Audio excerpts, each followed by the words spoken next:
começar. Gravando. Boa noite a todas e a todos e a todes.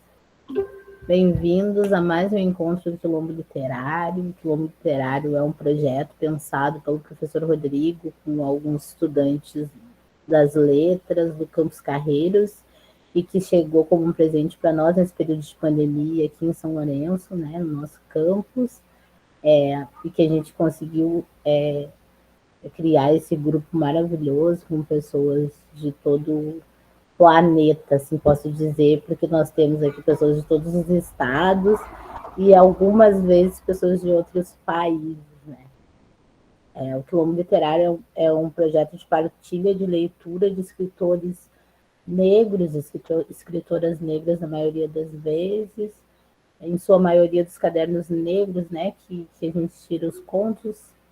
Hoje nós temos como convidado um dos pensantes desse projeto, que é o Pedro Moreira, um querido nosso, que me acolheu muito bem quando eu cheguei, participava bastante, depois não pôde mais, mas está sempre aí nos acompanhando.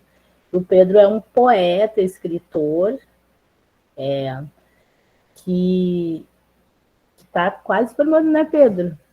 Então, bem-vindos. A gente se encontra aqui todas as sextas-feiras, 19h30. A gente trocou, né, o horário, porque era às 18h, a gente trocou por horário de verão, para dar tempo para a galera chegar. E hoje nós vamos ler uma novela escrita pelo Pedro, Os Mistérios Dolosos. A novela conta a história de uma mulher negra e um desconhecido que fez paragem em seu rancho. Vítima do racismo no interior de uma família interracial, no interior do país. Ela nem chega a ganhar um nome, sequer conhece o paradeiro ou a identidade de seu pai. Contando sua história, alimenta os pedaços de memória a fim de saber mais da vida de si mesma e do outro. Para quem nunca participou, funciona assim: o Rodrigo vai projetar ali a novela e cada pessoa, no seu tempo, vai ler um trecho da novela, vai ler um capítulo, um parágrafo, uma frase, conforme se sentir à vontade.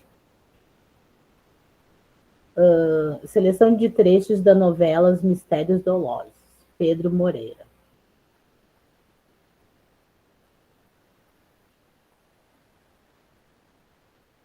Trecho do capítulo 8. De um raio, assim foi concebida. Nome de meu? Não tenho. Minha filha, olhe em rebalde. Tudo tem nome, disse minha mãe. Olhe em volta. Tudo tem nome, tudo tem dono. O nome enquadra tudo, menos você. Quem nomeou? Filha das reviravolta e mistério desse mundo. Não fui capaz de conceber o nome de seu. Deve buscar. Então, sou a menina sem nome? Sem batismo? Olhando em volta, aqui diz: que isso? Que isso? E tudo tem, em diferentes qualidades e sons, nomes próprios.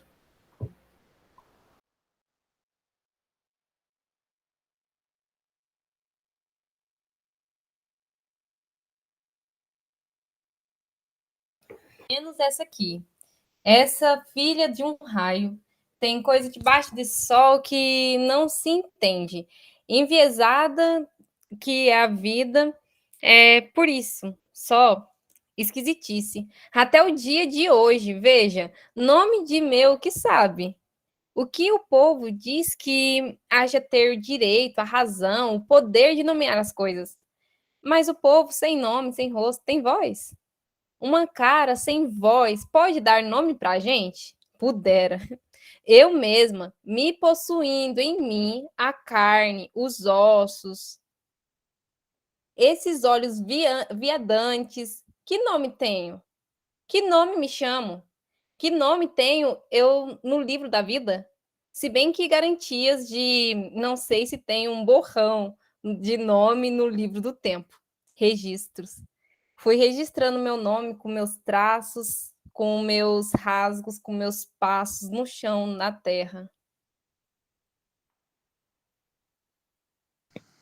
Sou um rastro exigindo compreensão, redemoinho, mas não tenho um rosto, cabelo, patas por onde me estrepo em caminho vedado?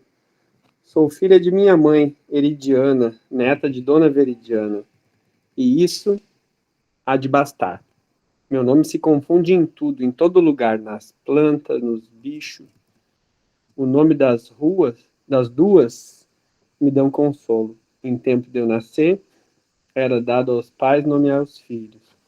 Não tive pai, só ou uma de minha mãe.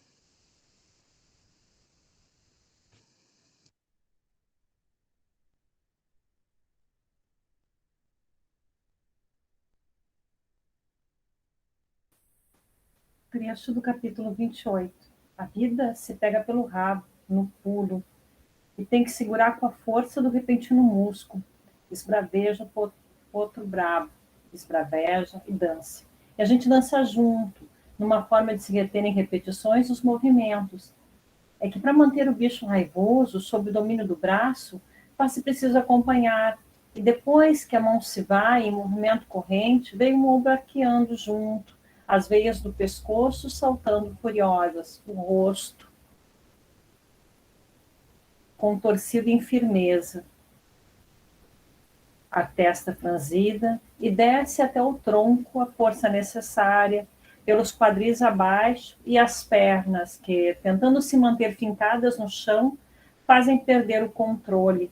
É daí em diante que carece de ir-se com o bicho, cavalgar a vida, pelo tempo que dure o tormento. Um e outro acham até um divertido esporte. A gente vai em riba do cavalo, do tempo, rosneiro, raivoso. O bicho em cólera salta sobre si mesmo, torce a coluna, esparrama-se no espaço.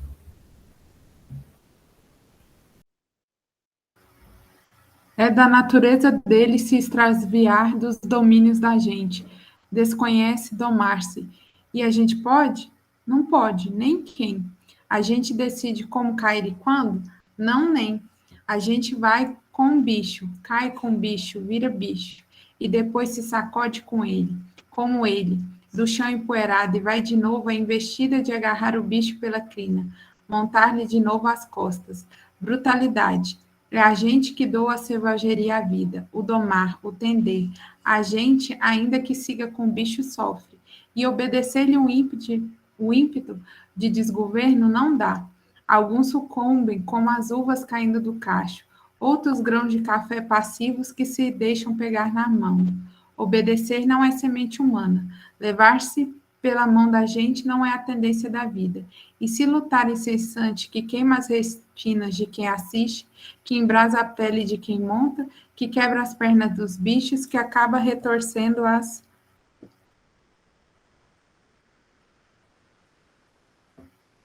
nossas vértebras, tem um sabor de chumbo. E é um tal adoecer-se no longo da vida, e é um tal quebrar-se toda vez, e é um tal remendar-se como dá, que a gente, no fim de tudo, se apercebe sendo uma colcha. Os retalhos que se amontoam no canto do quarto de costura à espera do remendo. Uma mão que venha e, delicada, costure as partes em muitos pedacinhos numa inteireza de novo. Se agora conto, há quem pense, é na necessidade de retalhar-me de novo e reconceber um tecido a partir de remendos velhos, passar uma linha nova na agulha, traduzir memórias em narração. Faço, me ajude, organizo. E quem for organizada, como se uma continuidade me fosse permitida, como se originária e primeira eu estava colada em mim mesma.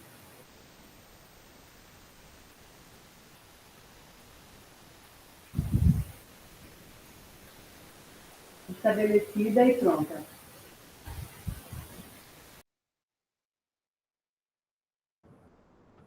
Como se tivesse sido, em tempo remoto e memorial, um vaso de cerâmica secado ao sol, recentemente nomeada, com motivos delicados no lugar de um rosto. E então veio a queda, e então veio que se partiu. Sinto, às vezes, que já não é possível recuperar a antiga aparência de um vaso inteiro, e caso recolada, mesmo zelosamente, seria a cola, a liga e não mais os pedaços. E a vida estremece com a chegada de cada um de nós. Digo, em contrário, digo muita bobagem, que a você possa parecer despropositada. E haveria de ter propósito na nossa prosa? Que rumo? Num, sei. Nem. A vida só pode mesmo desdizer a mim mesmo, desconfigurar meu rosto ao ritmo das plantas, para que um dia eu me pegasse de surpresa, não em frente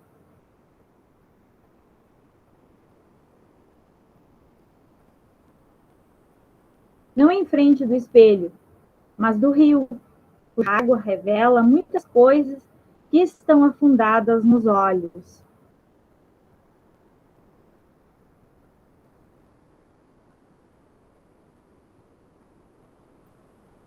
E o temor que tomei do espanto por mim mesma, meu rosto, minhas ausências, que sosseguei de perscrutar uma afirmação.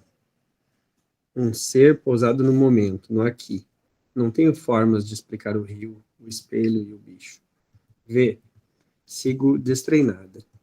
Carece fisgar com a força de uma formiga os peixes que residem afogados na água. Como respirar em cima do mundo, acima de nossas cabeças? De modo que vivi sempre, sempre, fora de mim mesma, desconjuntada dos meus ossos e carnes, até que o ventre esfriou, e me dei conta da passagem do tempo, do império do tempo, que o adestrar é inexequível, que o montar é tolice, que o acompanhar estrupia a gente.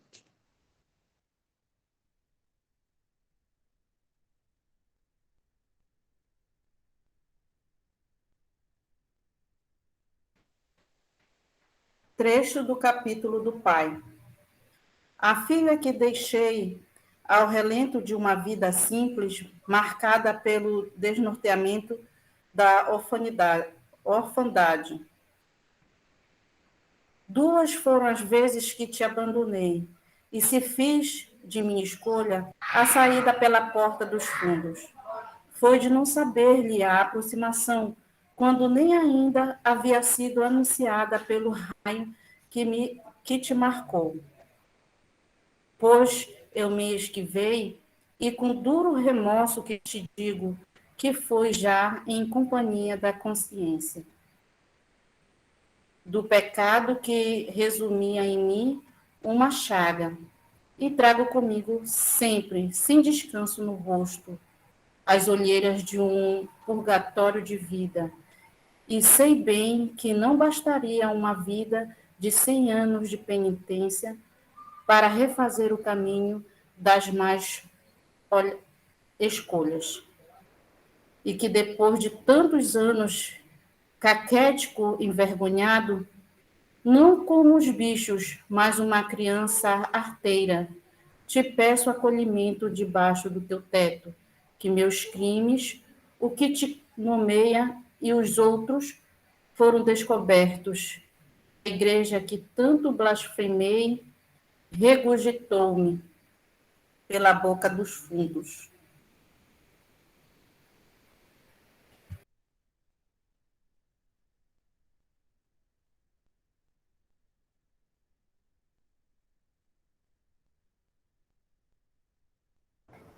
Covarde, andei até essas paragens, perseguindo a memória do teu rosto, ainda não nomeado, e torço a coluna no esforço da prostração. Se uma vez você foi anunciada, pelo raio sou eu hoje, o carro de fogo trazendo a novidade de sua origem, minha filha. Se hoje venho, é como o mensageiro do teu nome secreto. Sou o raio que alumia a escuridão do seu ser.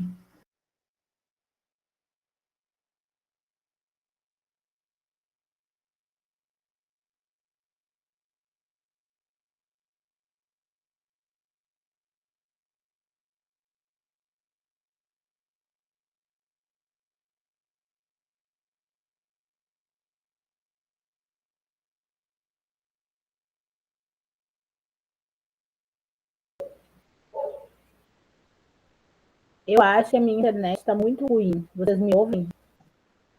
Sim, agora sim. Tá. Então, tá, Pedro. Eu acho. Aqui a gente pensa que ninguém melhor para nos apresentar do que nós mesmos. Então, eu vou pedir para tu te apresentar para nós. Hoje, esse encontro vai ser dividido em 2 partes, né? O Pedro, então, se apresenta, fala um pouco da novela, e depois a gente tem um sarau, porque o Pedro é poeta e também tem um livro de poesias que ele vai lançar aqui para nós. Por favor, Pedro.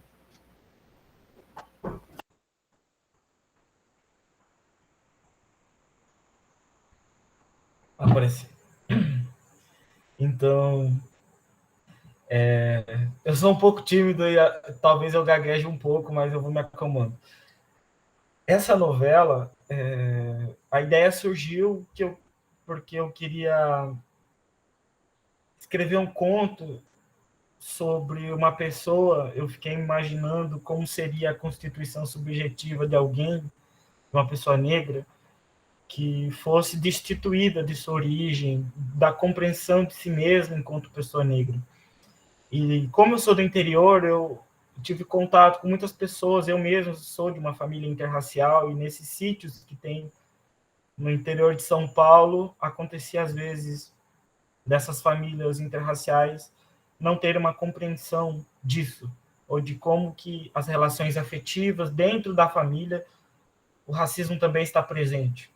Mas eu não queria fazer isso de uma forma muito explícita ou tematizar apenas isso. Eu gostaria de ouvir da boca dessa personagem como ela se entende. E o absurdo dela não ter um nome faz com que ela tenha um motivo de ser a criança e adulta curiosa que ela era. A mãe dela, dessa personagem, a Veridiana, conhecia muito o nome das plantas, dos animais, e tem um capítulo em que é basicamente as duas conversando sobre os nomes das coisas, a utilidade ou a não utilidade das ervas. E ela só vai recobrar tudo isso em uma forma de cacos, de retalhos, por isso que ela fala que ela se sente uma colcha, é porque a própria história é contada em pedaços, ela não tem um capítulo muito longo que fique explicando tudo. É simplesmente essa personagem conversando com o desconhecido e contando de si, faz essa narração de si mesma. E eu achei muito interessante. Eu estou escrevendo ainda, inclusive o nome é um nome provisório, porque eu tinha até anotado aqui, tem mais de 10 nomes, porque eu não consigo me decidir, e eu tinha que escolher um, pelo menos, para apresentar. E o lance do nome ser Mistérios Dolosos é porque, na busca pelo nome e do conhecimento das coisas, através de como as coisas são referidas no mundo, o que não deixa de ser uma discussão sobre a linguagem, só que feita a partir da perspectiva de alguém que não teve acesso a um estudo formal sobre isso, ela conta um fato que modificou terrivelmente a vida dela, que é quando acontece um acontecimento muito marcante em que você não sabe também nomeá-lo, porque além dela não saber se nomear, não ter o nome próprio, e por um lado isso a destituir de qualquer tipo de identidade, e ela ser apenas referida como a filha do raio, ela vai encontrar na natureza esse conforto das coisas todas possuírem um nome. E a mãe dela, quando ela era criança e vivia sozinha com essa moça, pede que a filha vá buscar uma erva tal, com a descrição tal. Essa mãe estava doente na cama, e a história surge daí, porque a filha pequena vai atrás dessa erva no mato, busca, faz a infusão, dá para a mãe, e a mãe falece. e ela nunca tem a resposta se foi ela que causou a morte da mãe por um erro, ou se a mãe, sabendo de que tipo era aquela erva, cometeu um suicídio consciente. E a história decorre todo desse acontecimento, e da busca pelo nome, da morte da mãe, que ela nunca soube se foi um assassinato culposo ou não, e por isso que a palavra dolosa, acho que até esse momento, nomeia melhor a novela, por causa da questão do dolo. Ela nunca sabe se o que aconteceu foi um assassinato ou não. E isso também determina como ela se enxerga, como ela se vê. E eu estou partindo disso, né? E também da revelação do pai, do que é esse elemento, esse personagem misterioso que doa a ela essa caracterização como mulher negra, mesmo que ela só vá percebendo isso aos poucos, enquanto conta a própria história, que ela vai definindo melhor essa questão. Eu sou o Pedro, eu esqueci de falar isso, né? Eu escrevo prosa e poesia também, porque eu gosto muito das duas coisas, gosto de ler muito as duas coisas, e eu acho que acabei indo por esse caminho de cultivar a prosa e a poesia ao mesmo tempo. Às vezes isso dá certo, às vezes isso não dá certo. E eu tive a intenção, não sei se isso aparece no texto, de ser uma prosa com um tom poético, e não apenas uma narrativa muito bem delineada. Eu não me considero um bom contador de histórias. Eu tento colocar no papel a confusão com que a história acontece na minha cabeça. Então tem um quê ali de fluxo de consciência, e às vezes pode deixar o leitor um pouco perdido, mas eu não conseguiria fazer de outra maneira que não essa.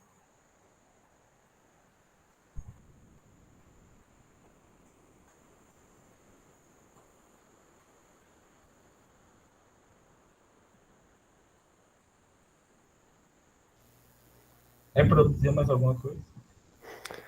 Acho que a Karina está tentando ali. Não está conseguindo voltar por causa da internet. Eu posso dizer para o Pedro que ele é um ótimo contador de histórias, até na poesia, e que a linguagem do Pedro é, olha, maravilhosa, Pedro, maravilhosa. Eu li aqui muito honrada de poder ler os trechos originais da tua novela.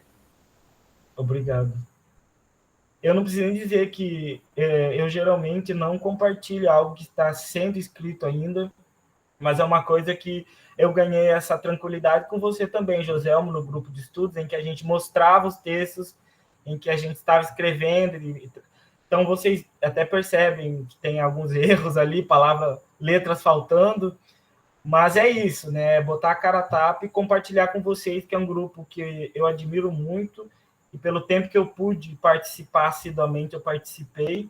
Infelizmente, as demandas da universidade, eu estava bem no meio do estágio, e precisei parar para focar no estágio, e também agora terminando o relatório de estágio e escrevendo um pré-projeto para tentar um mestrado aqui na FURG também. Então, essa é a minha justificativa da ausência, mas eu gostaria de compartilhar algo inédito, fresco, que eu ainda estou pensando, que não está acabado, com pessoas especiais. Eu acho que tinha que ser um texto que eu considero especial, mesmo que não esteja acabado.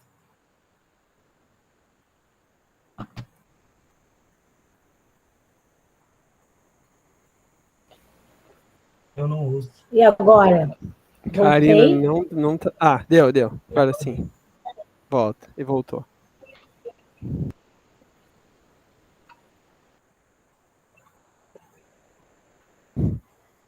Pior é que tá falhando muito, Karina. Não sei se é só pra mim, mas acho que não, né? Pra todo mundo.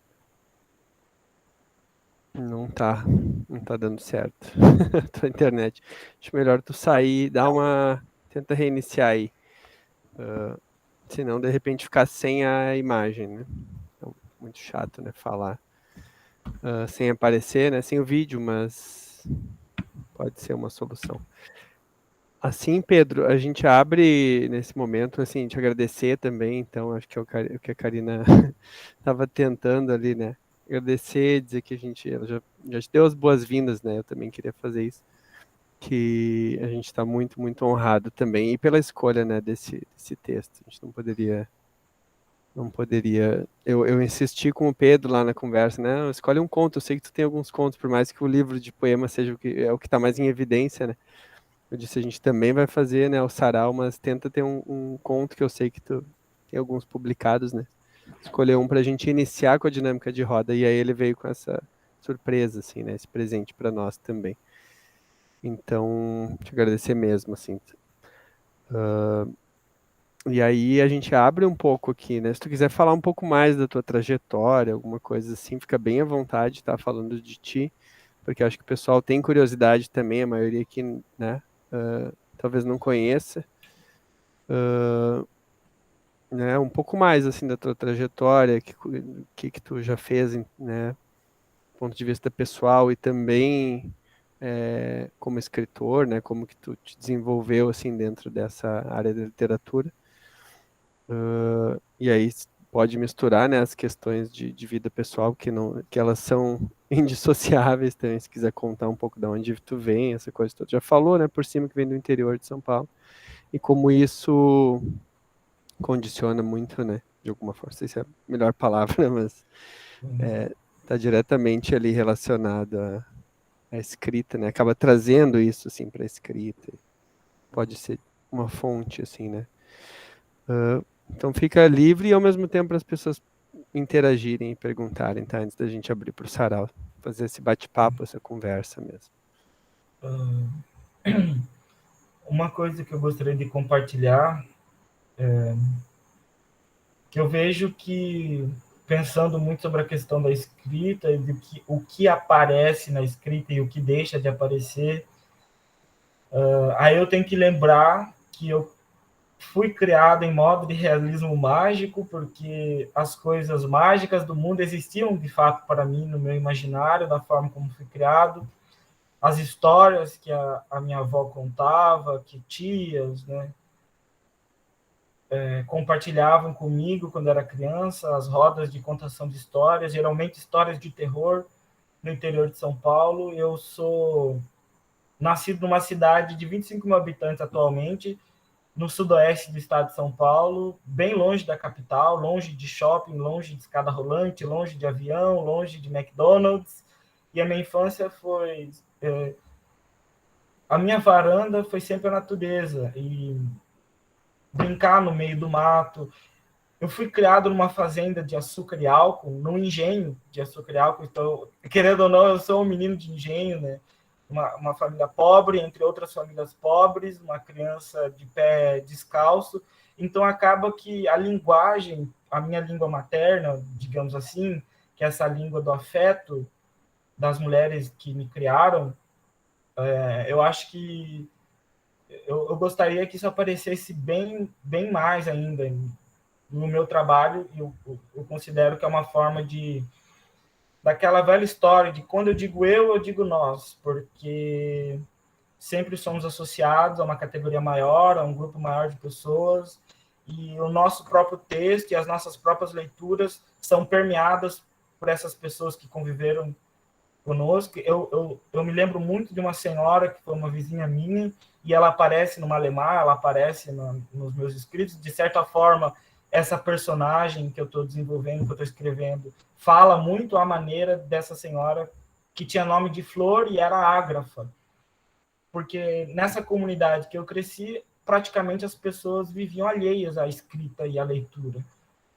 Não existia, fora da escola, um ambiente em que a palavra escrita era tão valorizada, a não ser na igreja, que algumas poucas pessoas tinham acesso à leitura da Bíblia, por exemplo. Então, isso tudo acaba aparecendo. E, às vezes, eu me considero ateu, mas aparece muito essa questão de Deus ou a questão moral, porque é uma coisa que me acompanha, que sussurra nos meus ouvidos desde pequenininho, as relações humanas, como as histórias que eu via, as fofocas das mulheres, das vizinhas, a conversa das crianças e o modo dos homens de falar, que era sempre muito distante e misterioso para mim, como criança, que vivia a parte disso tudo. E eu acredito que a escrita e também a leitura são chaves de leitura do mundo. E eu gosto de me apresentar assim porque eu ainda me sinto muito conectado àquele mesmo menino que vivia debaixo do sol e brincava entre as árvores e tinha uma curiosidade imensa por algum tipo de mistério, seja ele divino, diabólico ou humano. É mais ou menos por aí, né? Eu tô tentando aqui me expressar, mas eu acho que talvez dessa sexta-feira a mente esteja um pouco cansada, gente.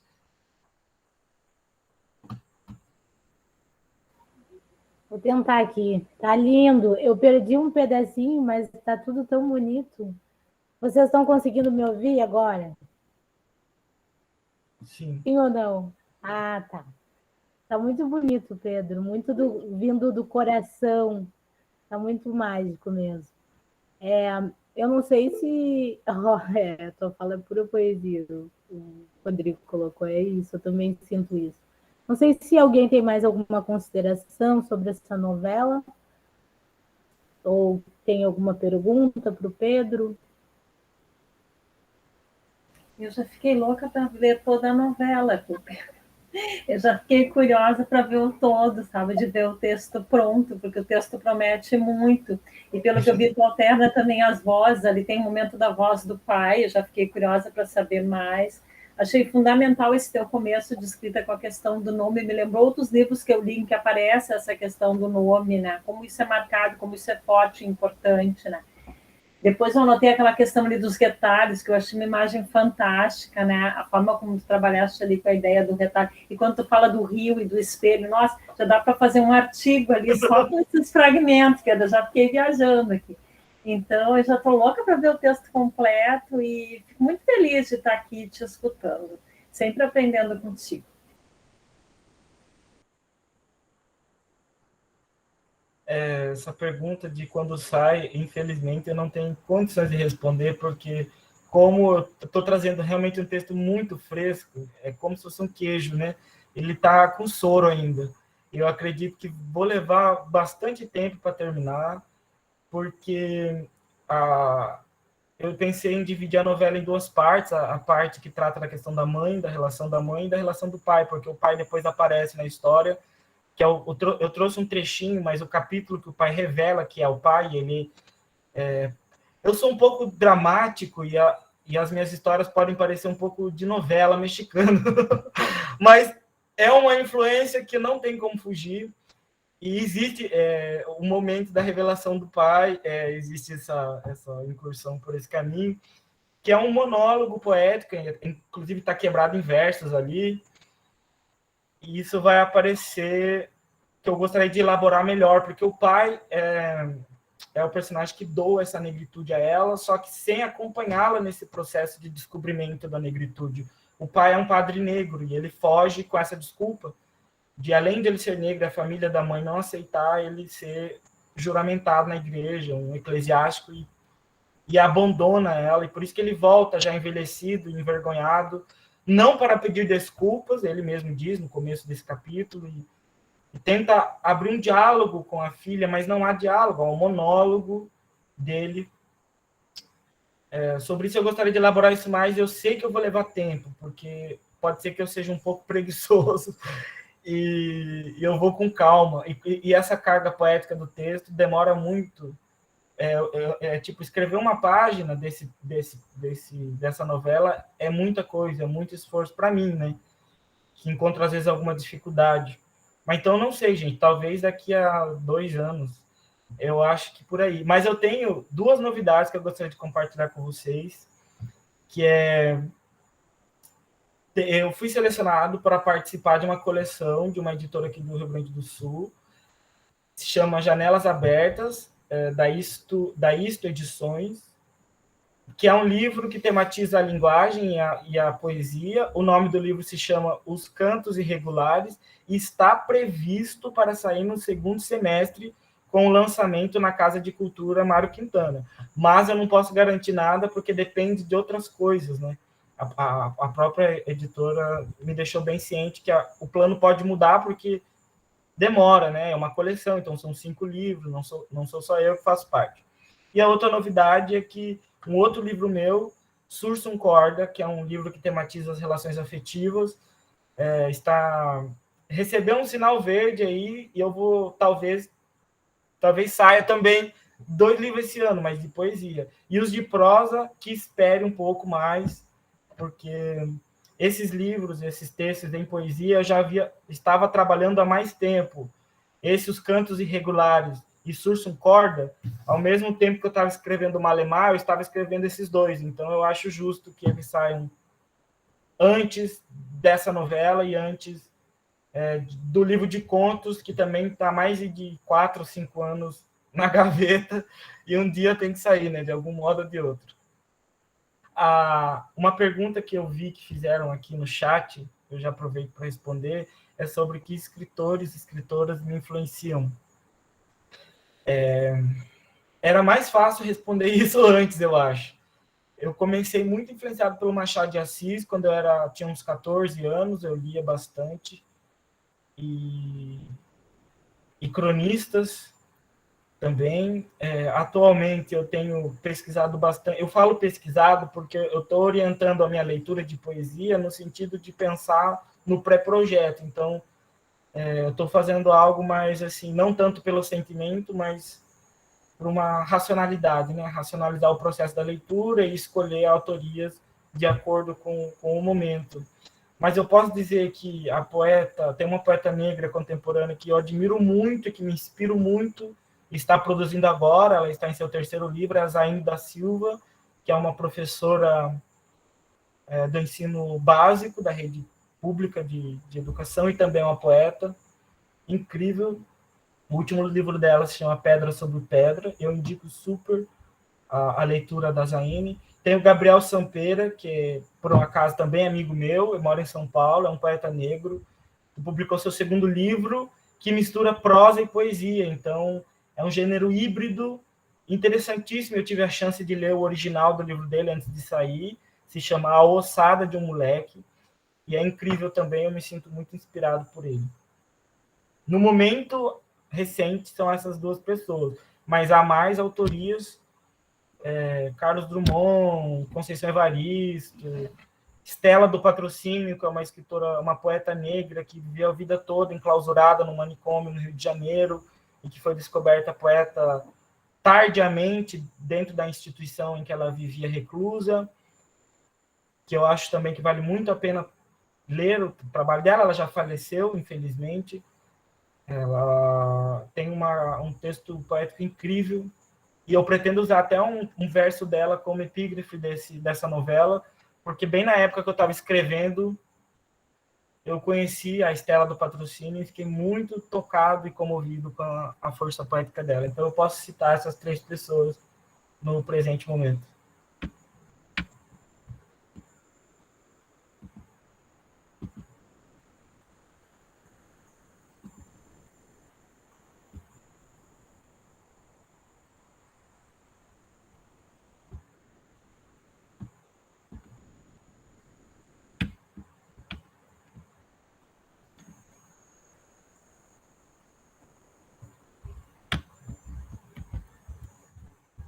Não, o nome da personagem eu desconheço, porque como a novela é centrada no mistério, eu... Nem perde tempo respondendo essa, era só Não, eu sacanagem. sei, mas não, é bom dizer, porque os mistérios do Quando Loki... falou que era mexicana, já tinha até sacaneado antes, né?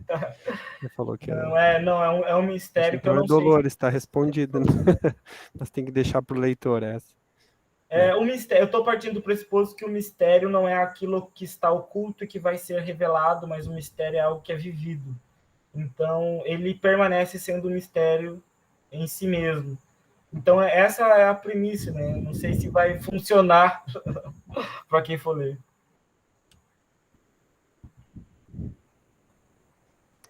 Uma coisa que eu percebo ali voltando às oficinas, né, de escrita criativa, essa questão lá, acho que das primeiras, né, quando eu ainda participava mais a fundo, assim, a gente estava ali presencialmente, sentado na volta de uma mesa, né, na salinha do JET, aquela coisa que agora já virou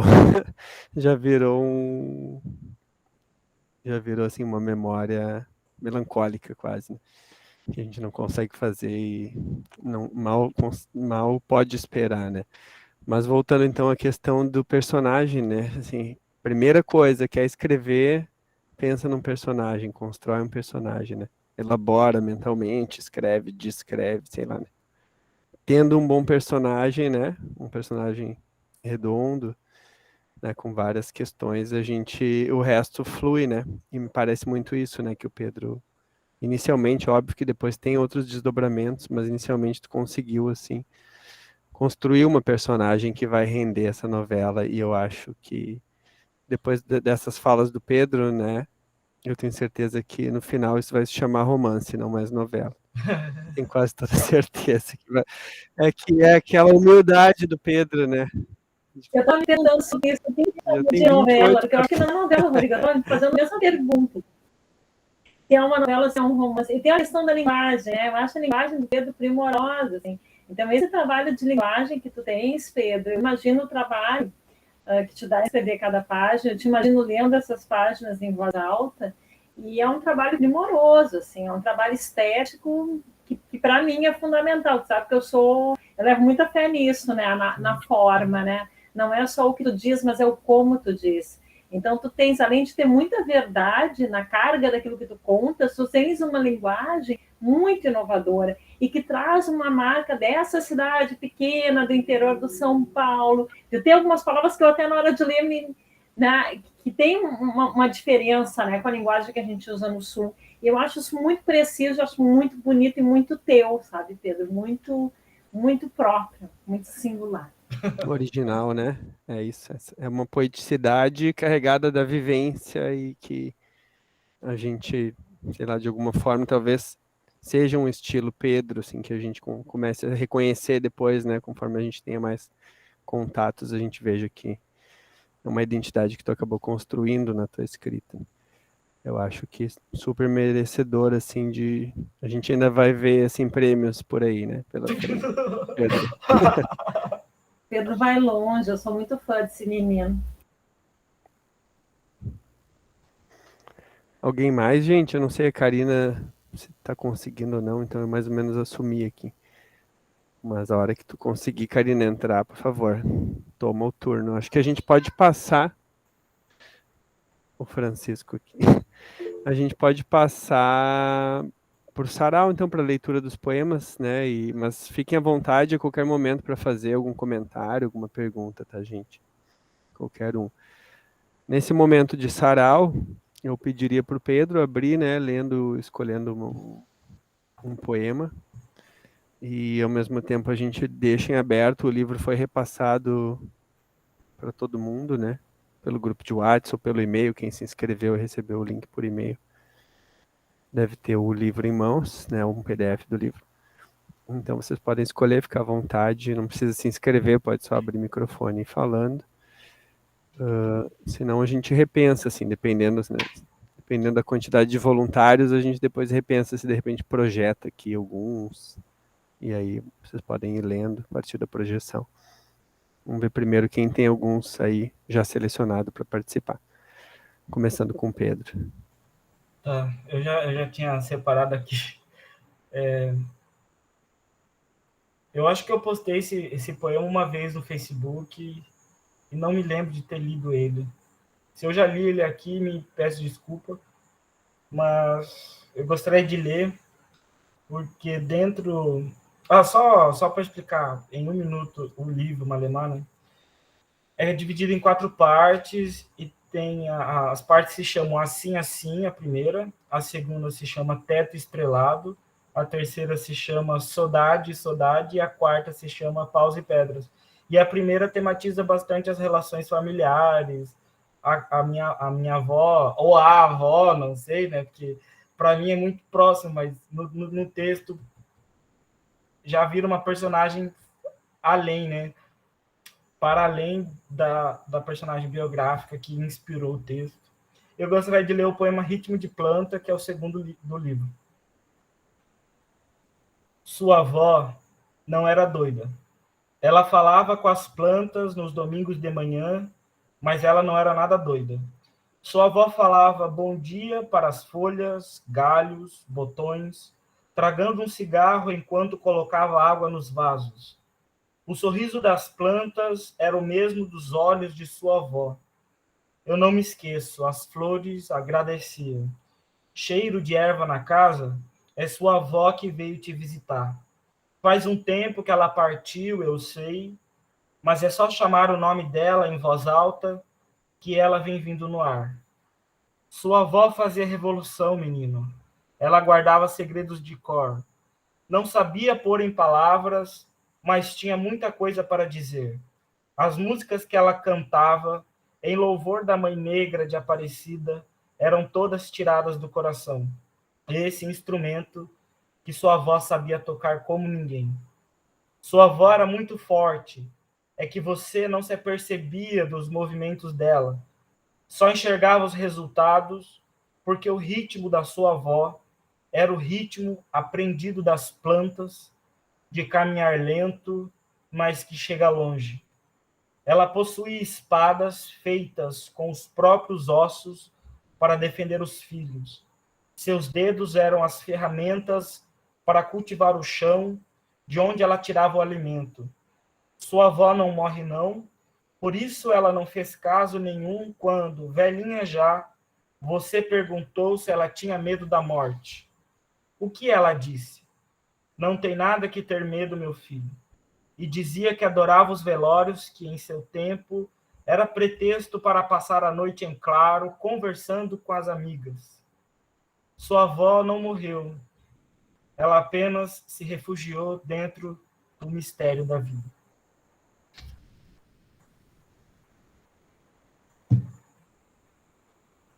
Esse foi o poema.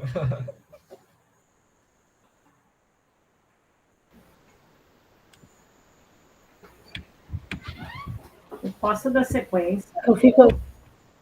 Pode falar, Karina, te interrompi, desculpa. Vocês. Não, eu só queria saber se vocês estavam me ouvindo. Sim, te ouvi. Não, né? Agora sim. Talvez com alguma falha, não sei, Karine. Só apareceu um pouquinho aqui. Mas antes não. Agora escutamos sim, Karina, não sei. Tu queres falar? Eu posso ler? Eu escolhi o Motorista, que é do mesmo primeiro capítulo, né, do Assim Assim, que o Pedro dedica ao pai, né, para o meu pai. Motorista para o meu pai. Era motorista não, era pescador, era trovador. Ele toca uma toada e canta com voz de vinil, arranhando a garganta. Uma dor botina que faz os olhos chutarem pedras, a boca morder a vida, se debulha como grãos de milho. Uns olhos minguados, cheios d'água do ribeirão, olhando distante, com o peito lavrado pela água, escavando trilhos pela vida. Os dedos nodosos passeiam nas cordas, a gente até sente nos ossos o sentimento que toca aquele ritmo cardíaco. Gosto muito desse, Pedro. Eu gosto todo livro, né? Mas esse é um dos meus favoritos.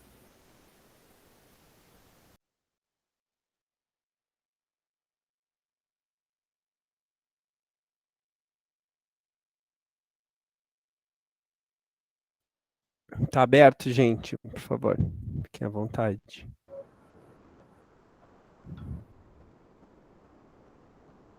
Eu escolhi um já.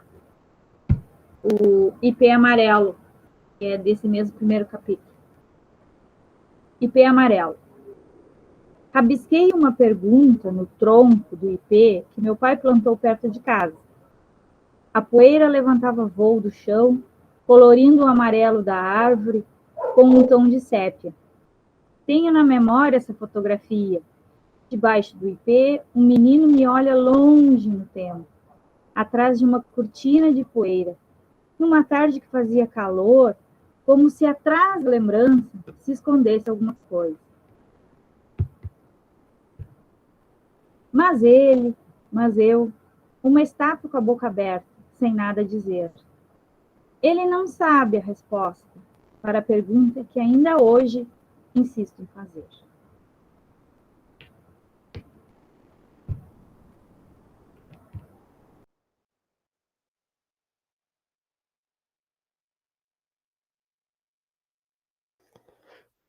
Karina, tá por aí?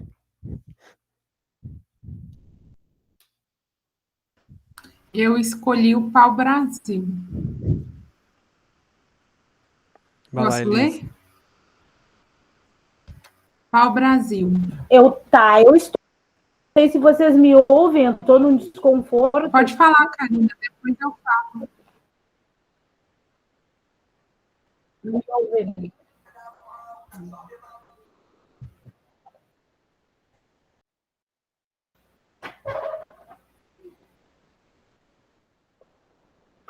Não, eu estou respondendo, é porque eu sei.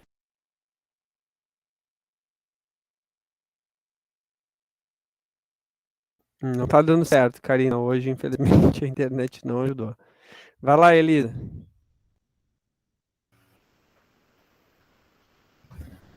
Pau-brasil. I'm your Pope, disse Tyler, mas sou eu que tenho sido controlado por suas letras. Eu caibo nas mãos de quem? Olho para o lado e vejo minha amiga, usando um boné golfe e morando no Instagram. Já tentei morar. Numa foto, mas vivo melhor numa página. Outro movimento. Quantos Black Lives Matter cabem na palma de sua mão? Meu estômago virou de ponta cabeça. Tropas cavalgam dentro de mim. Parece terremoto, mas é mesmo uma guerra. Lá fora, a tropa de choque, montada em cavalos com cacetetes e armas, estão brincando de cavalaria.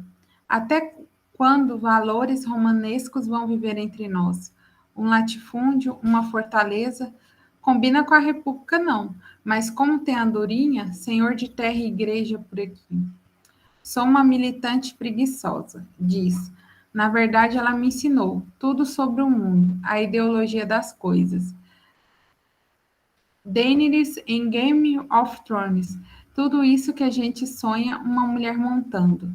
Em Dragões, sua espada, o fogo, queimando tudo. Drag Queries, um meme desenhando a destruição. De Brasília. Como se expulsa alguém do trono de ferro Brasil? Escuto podres poderes do Caetano. E sinto que o poder é microfísico, como disse Foucault, porém parte de um rolo compressor maior, como adorariam fazer estradas de asfalto. Da minha língua vê-se o mar, escreveu Virgílio Ferreira. Da minha terra vêem-se os navios regueiros e o mar sobre os pés dos meus antepassados. Aprendi do mar, o batuque das ondas, o samba e agora vivo na fotografia de uma prisão, cela ou senzala. Com quantos paus se faz uma canoa? Com quantos pretos se faz uma cadeia? Com quantos paus se faz uma canoa? Com quantos pretos se faz uma cadeia?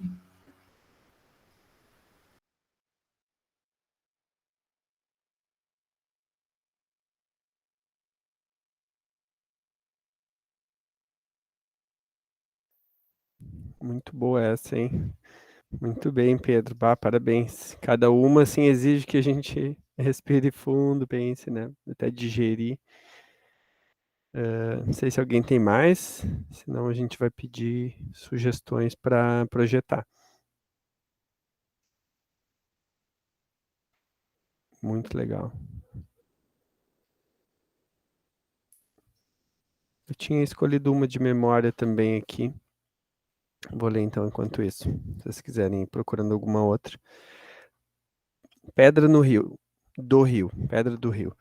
Eu acho que dialoga, né, um pouco com a novela. Depois o Pedro pode comentar um pouco mais também. Já passaram tantas, né? Ele poderia estar comentando uma a uma aí, pra gente também fazer uma conversa, né? Pedra do Rio. Venho de um lugar que ninguém sabe o nome, mas de um lugar assim todo mundo veio vindo. Minha cidade foi esculpida com enxadas na terra, mas a revelia de tanta terra. Ela tem forma de uma bacia com água.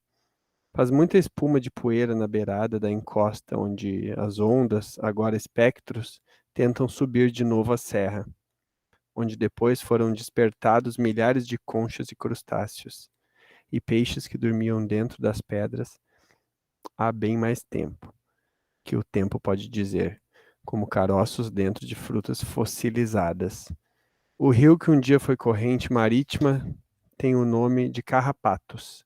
Atravessa as casas como se percorresse os cascalhos que havia antes ali e é desviado de seu curso pelos pés micosentos das crianças que depois de 60 anos ainda brincam na água como seus avós. Estranha essa mania das pedras de guardarem dentro de si mesmas o movimento dos peixes, pelos quais elas se apaixonaram há milhões de anos. Mas se pensarmos bem, somos nós que depois de anos abrimos as pedras e matamos de vez a vida fotográfica dos peixes ancestrais. Isso é coisa de pedra ou de gente? Repetir tudo do jeito que sempre foi? É isso. Bom, eu escolhi uma aqui, receituário. Arrancar as cabeças dos cigarros já fumados, as cabeças tostadas. Retirar as vísceras com as unhas, bisturis mal amolados.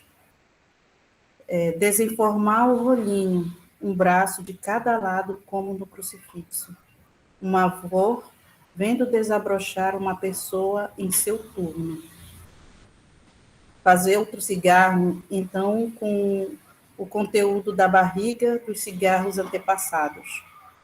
O gosto mais espesso é causa de morrer 2 vezes.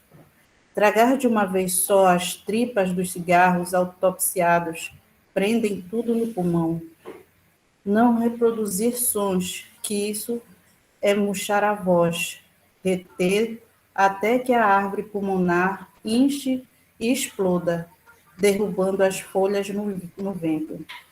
Respire, é chegado o outono.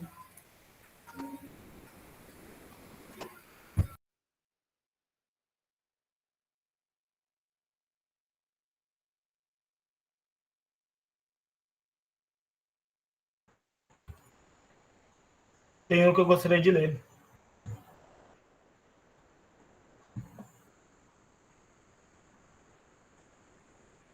Curupira. Quando estive, olhos nos olhos, com todo aquele concreto, repetindo-se indefinidamente, minhas mãos pararam de suar, e eu era um deserto de novo. Olhar pela janela foi me prender. Temi São Paulo, temi Belo Horizonte, temi Porto Alegre, temi Curitiba. Contudo, é mais trágico olhar o passado e não enxergar mais sorrisos melodramáticos, gargalhadas escorregadias, e ver que fui medíocre e distante. Como um curupira do tempo, vivo com os olhos na nuca, vejo os mortos que me seguem, pálidos. Ó, N. Carson, você sabia, viver com as vistas para trás é obedecer aos mortos muito mais do que ao dia. Já não vejo as nuvens, mas adivinho uma forma de conselho nas névoas que acompanham suas aparições.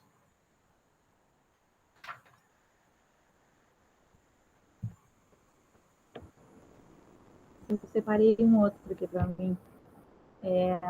Quando se nasce no interior. Tem uma relação comigo aqui. Eu estava lendo ele, por isso que escolhi. Quando se nasce no interior. As universidades públicas estão tão distantes de nós quanto o mar. Por isso vivemos um exílio dentro de nosso próprio país. Vamos achar longe o estudo como buscar água salgada e ter de engarrafá-la para provar os banhos de mar. Como se pudéssemos capturar a sabedoria dos peixes. E a gente retorna à casa materna, meio como um filho prodígio, meio como um filho pródigo, com saudades nos bolsos e as lágrimas de Iemanjá numa garrafinha plástica. Não são mais fundas, vastas, longas as lágrimas nos olhos de minha mãe.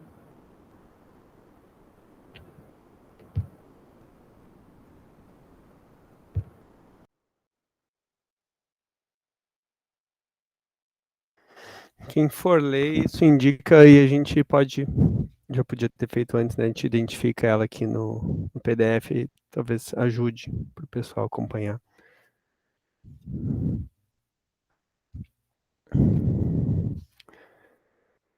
Eu escolhi duas numa sequência aqui, mas posso deixar para depois, se alguém tiver uma aí.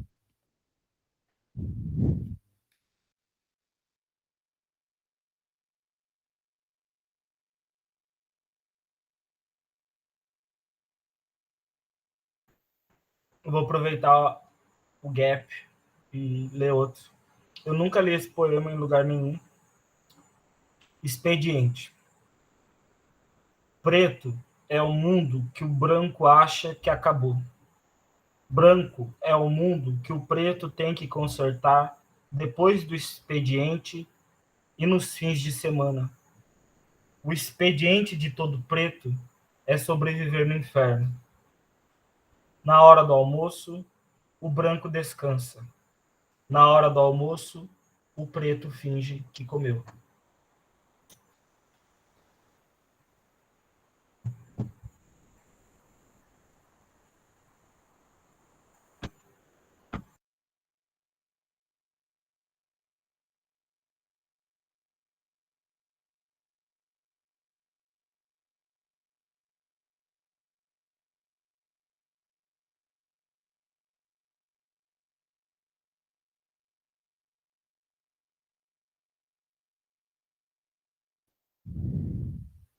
Nossa, essa aí é para respirar fundo mesmo, gente. Esse final que ficou projetado, então. Só isso aí já dá uma boa discussão, né? O que eu tinha selecionado sai um pouco da temática, tá? Acho que a gente, né? O livro permite a gente expandir, assim, né? Não tratar só das questões que a gente comumente trata mais, né? No quilombo literário. Mas eu achei legal, assim, por causa dessa questão essa desterritorialização, dá para pensar assim essa diáspora interna, também como alguns têm chamado, né? Que é esse movimento do Pedro, né, de sair de São Paulo e estudar em Rio Grande. Ele retrata, né, em alguns poemas isso, assim. Então, tem ali o sul do meu país, tem Desterro e tem Rio Grande, que vai falar da cidade um pouco, né? Acho que dá pra gente começar com essa, o sul do meu país. Acho legal, assim, Opa. E o sul do meu país. Depois de São Paulo, tudo é menor e inofensivo. Menos o medo que tenho. Gente me assombra na rua e nos pesadelos. Vão me sequestrar, vender meus órgãos, me assassinar a sangue frio e enterrar meus ossos num terreno baldio onde os gatos procriam e escondem suas identidades. Tenho medo de gente simpática, gente que sorri logo de cara. Tenho medo de gente como se não fosse. Mas a distância dói como o sol perfura a minha visão com 1000 espadas de luz.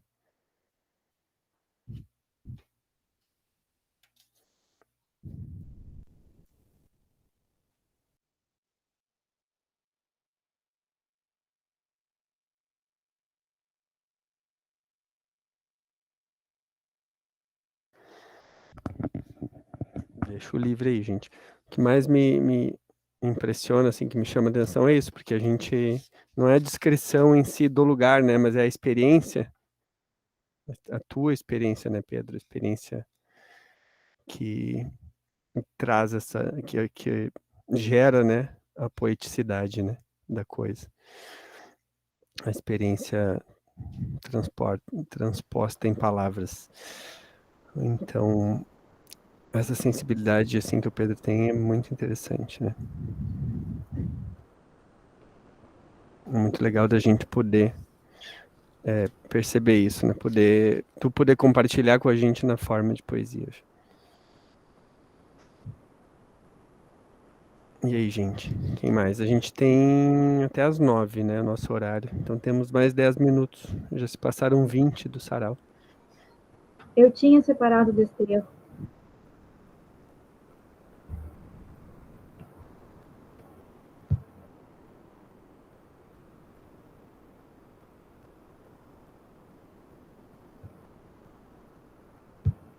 o Rodrigo vai projetar?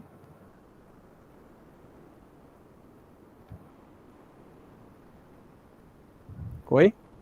Eu tinha separado Desterro para mim, se você vai projetar? Ah, não. Ah, vamos lá. É a próxima.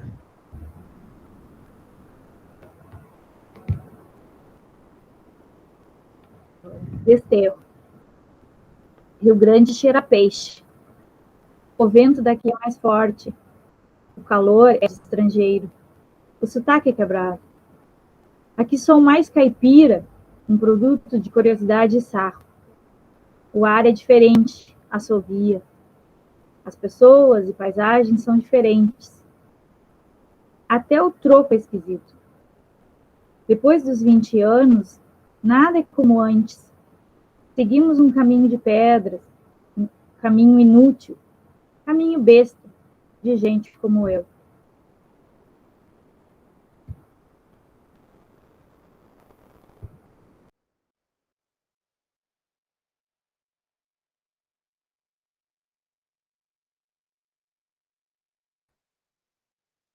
Vai lá, Jolé, essa pra gente.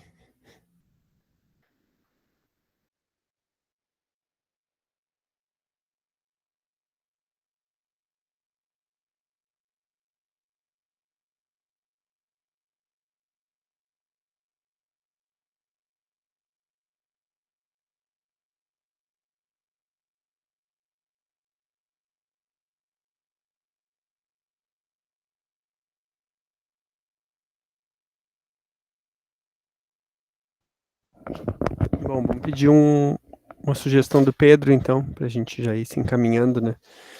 Mais uns 2 poemas, Pedro. Tu pode só sugerir ou tu pode ler também. Se quiser só sugerir e algum voluntário ler.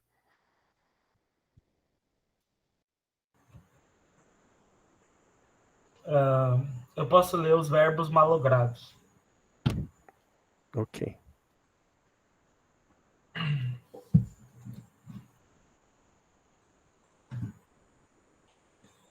Os verbos malogrados. Perder só sabe quem viveu. Você vai perdendo argumentos pelo caminho e aspirações. Todos conhecem ou vão conhecer o ponto na vida em que ela é perder. E daí você perde a si mesmo e nem é de longe a coisa mais dura que você acaba perdendo. Os pontos cardeais também, os sonhos de criança, e as peças de roupa, e os papéis, e as fotos que você jurou nunca perder de vista. Onde deixei aquele pandeiro furado que ganhei do meu padrinho? Permanecer aqui e observar, todos indo embora, e depois as coisas em comum. Voltar e deparar-se com os escombros da nossa casa, agora um sítio arqueológico. Voltar nunca é geográfico.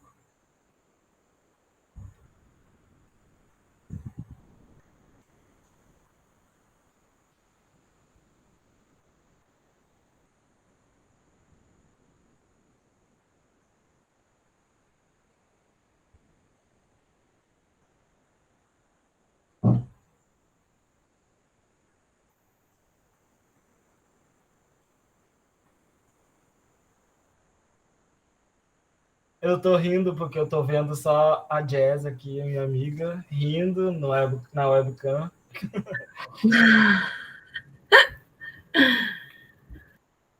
Porque eu tô rindo porque tu tá rindo, então. Então, né? Manda mais uma aí pra gente finalizar, então, Pedro. Depois as palavras finais, então. Eu vou ler o último poema, é bem curtinho. Terceiro e último. Conte, cante sobre mim aos filhos deste chão. Não porque fui herói, mas porque resisti a sê-lo. É isso.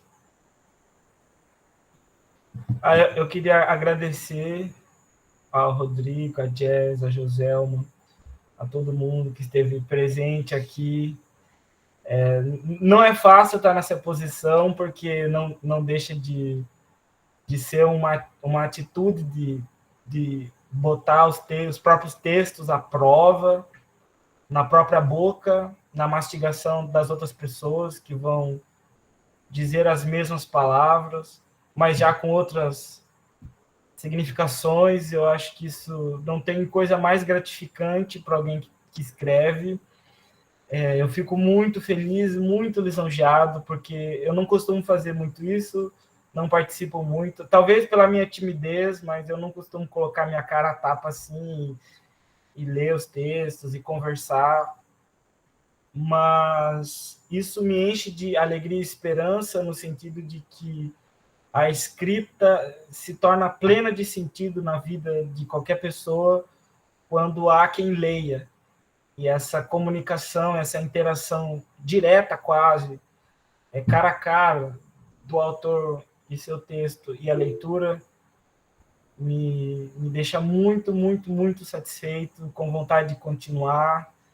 E quando eu encontro outras pessoas que também estão iniciando esse processo de escrever, de mostrar, de publicar, eu acho importante esse incentivo, essa troca, esse processo recíproco entre dar e receber, dar e receber. E é isso que torna tudo uma fonte de energia de continuar. Obrigado, José.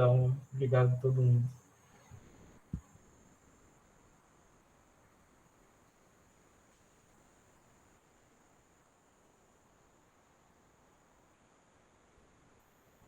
Alguém quer falar alguma coisinha, gente?